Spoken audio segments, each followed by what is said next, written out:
This is the last present I will ever give you. My husband shoves divorce papers to me. I've decided to marry someone else. So thank you for being a cash dispenser until now.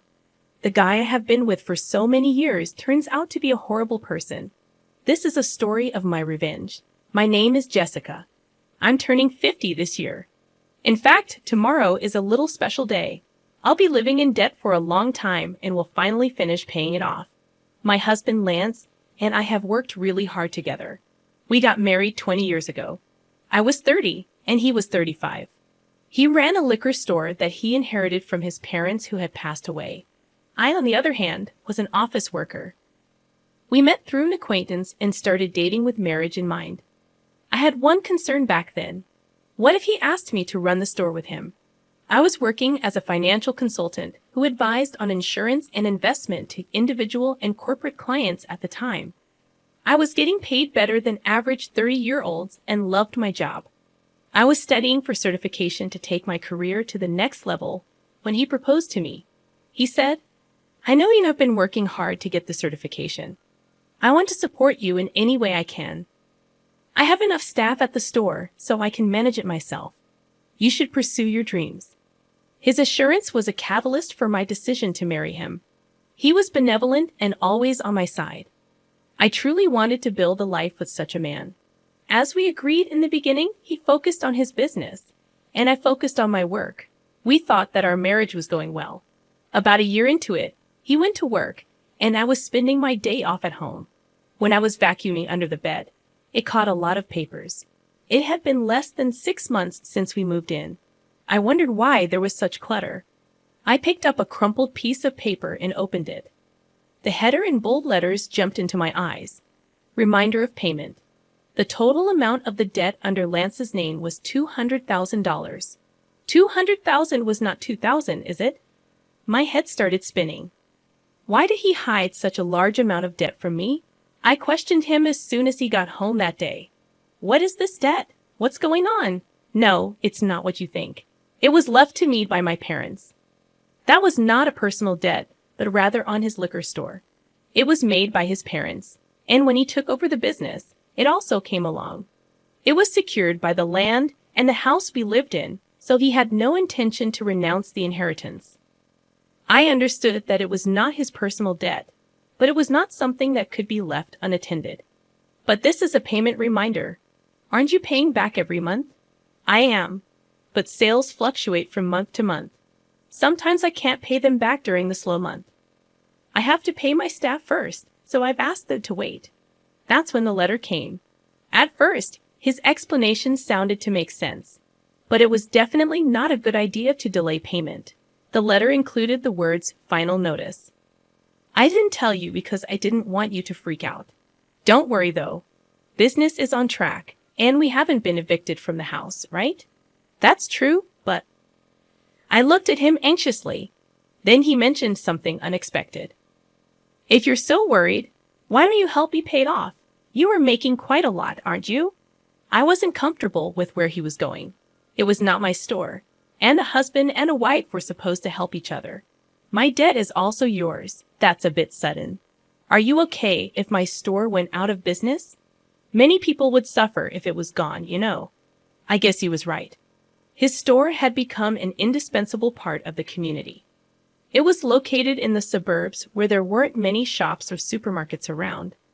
He was also selling fresh foods such as meat and fish and offered a home delivery service. I visited the shop several times, and it was always busy. Some customers stated that they were so grateful to have it in the neighborhood. "Please, honey, I'll be focused on keeping my business rolling. Please help me pay off my debts." I respected the way he took his work seriously and devoted himself. I didn't want to see his store disappear. I didn't want that to happen for sure. Being married means that we support each other at all times. If you were struggling, it seems only natural for me to help him. Okay, I'll repay back as much as I can every month from my salary. You can concentrate on managing the store. I could help financially, but only he could run it. I was happy that he relied on me above all else. However, it was the beginning of a change in him. About 3 years had passed since I took over his debt. He often came home late. What were you doing until this late? You reek of alcohol. I just had a few drinks with my customers, honey. Did you make a payment this month? For some reason, he sounded condescending. I did last week. Why? The store depends on you. You'd better keep paying on time. Whenever he got drunk those days, he gave me an order. I had taken it as nonsense from a drunkard, but it started to prick my nerves when he did it repeatedly. He made it sound like it was normal for me to pay back his debt. By the way, Matt has a third kid now. I envy him. Matt was his friend from high school. He had his own business, just like Lance. His wife also worked in the store with him. I've been wanting to talk to you about that. I told him what I have been keeping to myself. Don't you think it's time for us to start a family? His reaction was very cold. What? Baby? My business has just started picking up, and we are still in debt. How can we be so irresponsible? That was his stance. I held back my annoyance. Matt has 3 children now, right? We can manage one too. His parents are still well, and his wife works in the store. They are different from us. I couldn't counter that.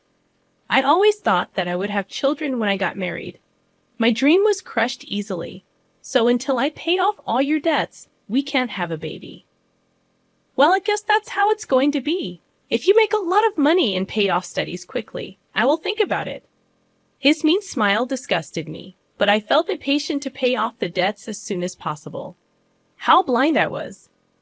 Even though it was an irrational demand, I was still occupied with the thought of starting a family and didn't even think about it. From then on, I worked tirelessly for Lance. I actively obtained qualifications, took promotional exams, and secured a salary increase. I started earning much more than women my age. I even made advance payments, but the debt didn't disappear so easily. I turned 40 before I knew it and had to give up on having children. I thought to myself that I still had my husband and thought he was enough. He relied on me, and I could do anything for him, as long as I still believed that I remained happy. Lance started coming home later and later as the days went by. He sometimes came back in the morning. I was working in the store, and it was morning when I realized it. I had to go out with a customer, and the next thing I knew, the sun was out. When I saw him working so hard to protect the store, I felt that I had to do my best as a wife too. We were on the same boat, sailing for a better future together. The months and years went by, and the day finally arrived. I was going to make the last payment the next day. For the sake of the debt, I had to pass on all sorts of luxuries. I didn't need to do so anymore. I could finally spend my hard-earned money the way I wanted. I realized that ever since I got married, I had been thinking too much about money. We had never taken a vacation or even dined at a nice restaurant. We were still in our 50s. I hoped to finally enjoy such things from then on. On the day the last payment was due, I took a day off. I prepared a more opulent dinner than usual, complete with a bottle of wine and Lance's favorite chocolate cake, intending to celebrate a debt-free life together. When he returned from work, I laid everything out on the table, remarking, "Finally, it feels like it's been a long time." But the last 20 years have gone by so fast. Haven't they, honey? His trembling and lowered head made me wonder if he was crying from happiness. However, to my shock, he burst into laughter in a way I had never heard before. "What the hell is going on? Are you okay?" My supposed husband declared something outrageous. "You are dismissed now. I'm grateful to you for the past 20 years. Thanks to you paying off all my debt, I'm a free man. Great job. I don't need you anymore." What are you talking about? I genuinely had no clue. He pulled out something from his bag. "This is my last present to you." Bold letters of a divorce petition stabbed my eyes. Proudly, he continued, "I've decided to marry someone else. So you are no longer of any use to me. Thanks for being my cash dispenser until now. You're getting remarried? Have you been cheating on me all this time?" I recalled his habitual late returns, citing work or socializing. While I toiled to pay off his debt, he was nowhere to be found. His expression remained smug. I will never read that unfaithful. I have already found the next potential wife. I want to divorce you and marry her. That's why I have been waiting for you to clear my debt. Tears welled up at the absurdity. The feast I had prepared blurred before my saddened eyes. Get the hell out of here. He handed me the divorce papers. My blood boiled faster than I could feel sadness or despair. Okay, but you won't regret it. I forced out my voice. No, I won't. Why would I regret divorcing an old hag like you? Old hag? If I were her, he would be an old fart. Did he think he was still young? His misconception was so ridiculous that I regained composure and accepted the divorce papers.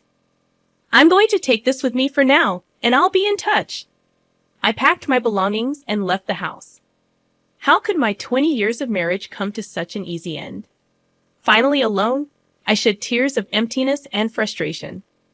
Later, I asked my attorney for a divorce agreement, sending it to Lance. I also requested a background report on his bride-to-be. Shortly after, he called me. Hey, Jessica, what the hell is this document? He sounded furious. I could imagine his face turning bright red even over the phone. Contrasting his fury, I remained calm. That is a divorce agreement. What about it? I know what it is. What I'm talking about is this loan agreement. Why do I have to pay you back? He sounded distraught, yelling, This is crazy. This is not right. Referring to the repayment of the loan between spouses during the marriage, he protested against returning the money I paid on his behalf. This is ridiculous. You decided to do it out of your goodwill, didn't you? Why are you digging up the past? What do you mean? I did it as your wife. If we divorce, that's a different story. Regret hit him. He just realized it. When he asked for a divorce, I immediately thought of making him repay my head. My profession involved dealings with insurance and investments, giving me contacts with experienced attorneys. I consulted them right away. The total, including interest, was a little over $300,000. I was determined to have him pay me back precisely that. That was all I asked for. He grasped the seriousness, seeing the name of a locally famous attorney on the document. Ludicrously, he said, you know that I don't have much money. Sell the store to fund it then. If I do that, I won't have anything left. You're only 55. You could still find a job if you wanted to. Give me a break. The conversation made no sense. I wanted to hang up, but there was one last thing to check. How's it going with your new bride-to-be? None of your business. I burst out in laughter. It seemed like he was going through a lot. Good luck. I was about to hang up. Wait a minute. I've decided not to marry her. We can start over. For some reason, he pleaded with me. I yelled my last words and hung up. Start over? Don't kid yourself. I don't want you. I had been married to such a man for 20 years.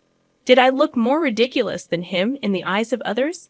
I respected him until the divorce. I had watched him work hard for the store and his customers. 20 years later, I realized he was just a fool.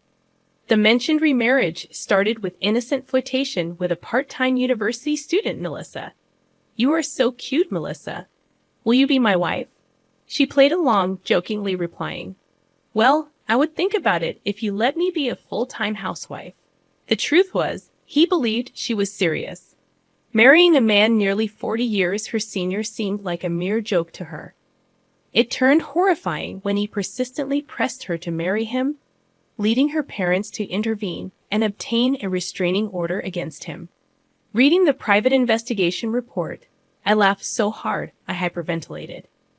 When he came home late, I assumed he was working hard, unaware of the truth. Instead, he was hitting on young girls at bars and strip joints, boasting, I'm surprisingly popular with young girls. I'm a salesman, so I have this easy-to-talk-to aura and get along with them. And I'm told that I look younger. Don't you think so? The girls apparently cringed at his comments. With no use for his older wife and viewing me only as a cash dispenser, his misconceived self-image turned him into a somewhat laughable stalker who almost got in trouble with the police. Perhaps it would have been better if he had cheated on me. Unfortunately, he couldn't even find a mistress. The reason behind his pursuit of a young girl was his friend Matt having a grandchild.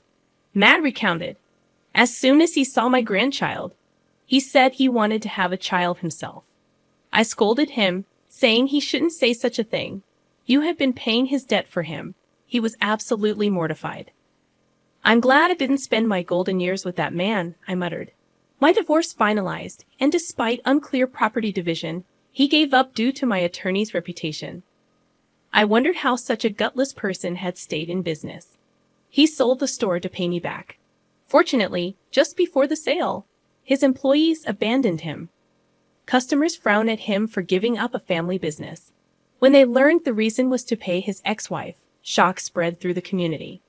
He got what he deserved when he demanded a divorce. A true story that sounded like a comedy circulated. Even if he hadn't sold the store, the bad publicity would have affected his business. Selling before bankruptcy was probably a blessing. The money wasn't enough, so he still works part-time to pay me back. Sometimes he messages, "It was all my fault. Can we get back together?" Even after blocking, he calls from different phones.